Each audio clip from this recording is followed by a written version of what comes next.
So we're here again with Dan from Bodacious Oasis, and he is sifting his compost right now because he's moving the composter today, and he wants to take all the finished compost and use it on the beds. Just gonna have a quick shot of Jen. She's applying some right now.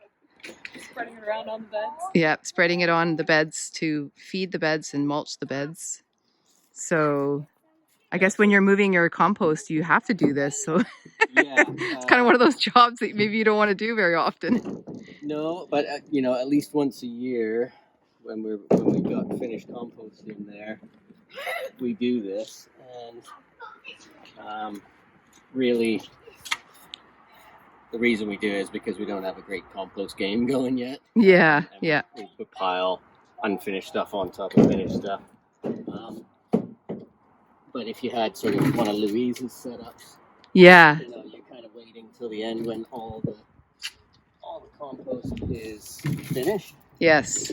Or for the most part is finished. Whereas ours it's pretty good in here, and we've got getting to the bottom, and it's mostly finished here, but you can see there's still some big stuff in there. Yeah. It's pretty good though. Yeah. Yeah, it looks nice and dark and And so all this is fine metal hardware wire, cloth, isn't hardware it? Yeah. cloth, I think, yeah. And you could make two of these. I'm thinking of doing is get one with a bit bigger holes to get the big bits through first. Currently we just have this one, so all I do is I just scoop that out onto here. This is sitting on our wheelbarrow. Yeah, it looks like you made it just so it fits perfectly on there. Yeah, that was kind of... That was the plan? We'll go with that. Yay! Yeah. I totally did that on purpose. Yeah. And so right now you basically just have two bays with pallets. And then what the goal is to have one side you're using and then let it rest and then start with the other side. Is that right? Yeah. And we as the garden has expanded, like I think I was saying, when we first moved here, we were just growing in containers. And it's very much scaled down version of what we got going now. But as the garden grew, this compost setup is not adequate for taking care of all of it. So we're moving it. We're gonna make it a bigger, more bays. Yeah. And carry on like that. Yeah. So, look at how fine that is. That looks so nice. It's like beautiful. Once you've sifted all the big stuff out, this is really good, good compost. And so then, you can we'll use this, mix it with other soil or the like for putting in the containers. Or today, what we're doing is mulching beds with it.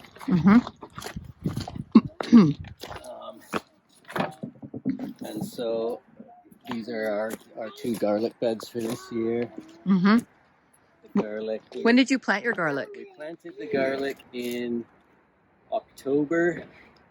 We anytime between sort of like the end of September and the middle of November seems to be pretty good around here. This past fall, these went in October. There's a couple hundred in each kind of thing. Wow. Yep.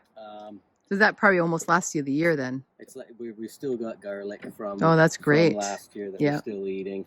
It's starting to get a bit. Some of it's starting to grow in the cupboard and stuff, but it's we still got plenty. And all of this stuff was planted from last year's harvest. Right. As well. Oh, so it was saved garlic then, garlic seed. Yeah. So we started out, probably with a few bulbs of garlic that we bought, broke them up, planted them in containers back in the day. And each year you get more and more garlic doing it that way. And now, sort of moving forward from last year, we harvested enough garlic to plant both these beds up and have garlic for cooking for ourselves and give away to friends. Wow, that's great. For the entire winter. Yeah. And fresh garlic is so good, isn't it? It's so good. And in the usually harvest around the third week in July. Elliot, our youngest son's birthday is July 21st, and so we sort of use that as a day for harvesting garlic. Uh-huh.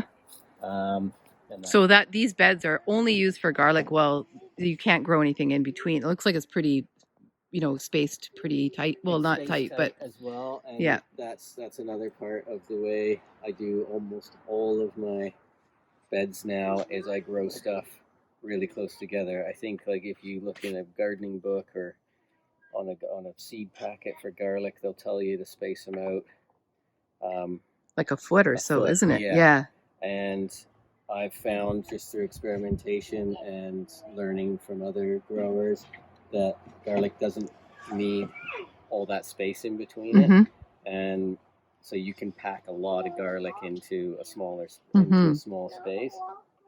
I do the same thing with all of my greens and my kale. Mm-hmm. And like I showed you in the greenhouse with the tomatoes as Yes. well. And so yeah, that I use. Sometimes I'll use that same wire frame piece that I've cut that fits perfectly in these beds, and I'll use that for my spacing. Oh, for yes. Garlic. Uh-huh. And then I have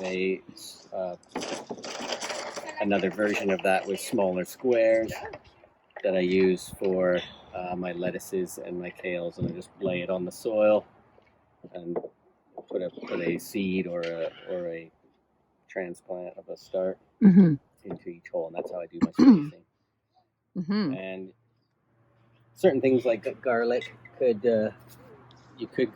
heard, I think Connie told me that they're okay with strawberries in between. At this stage, you could probably do small lettuces or something in between, but in a couple months, these growing tips will be about this high and shading the space in between out. And also, I guess you harvest the scapes. The scapes so you get that early garlic hit. Yeah, in June.